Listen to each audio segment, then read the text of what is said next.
Bismillahirrahmanirrahim. Assalamualaikum warahmatullahi wabarakatuh. Alhamdulillah hamdan katsira thayyiban mubarakatan fi. Allahumma sholli ala Muhammad wa ali Muhammad wa ala anbiya'i wal mursalin. Batuk, ya. Saya saat ini mau membahas tentang batuk. Saya tidak membahas tentang konsep bagaimana orang itu bisa batuk, faktornya apa saja dan lain sebagainya.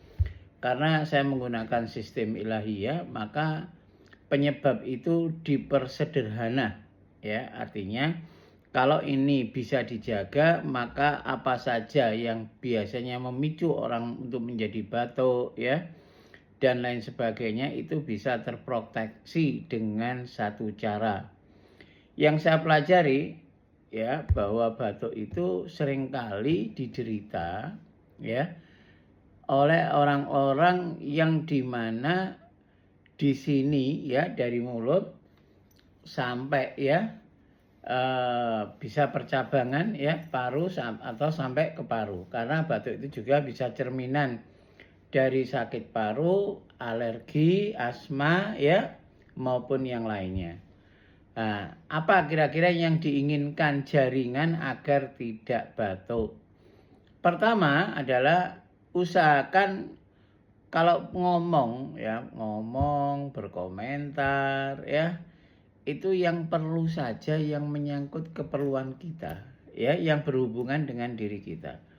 Kalau itu tidak berhubungan dengan diri kita, usahakan jangan komentar.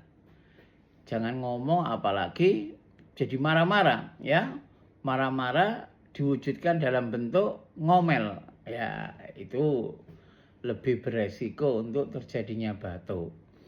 Jadi kalau orang itu berkomentar yang perlu, oh itu menyangkut saya dimintai tanggapan, ya saya jawab. Dan kalau tidak diminta tanggapan, ya udah, didoakan aja, ya, didoakan saja, itu akan selamat itu. Banyak kejadian yang saya lakukan waktu saya umroh, haji, nyaris saya katakan berapa kali pun itu tidak pernah batuk, ya. Bahkan nanti saya bisa cerita, ya, ekstrimnya saat di Mekah itu 50 derajat. Tapi kenapa rombongan saya tidak batuk? Salah satunya itu adalah menjaga omongan, ya. Menjaga omongan. Jadi jangan dikira bahwa kondisi omongan kita itu tidak menyebabkan rangsangan, ya. Rangsangan dari mulai mulut kita, tenggorokan kita, ya, kerongkongan kita ini sampai di percabangan, sampai di paru. Itu semua berawal dari bagaimana kita mensikapi sesuatu. Dan satu lagi, kita seringkali merasakan bahwa ada letupan, ya.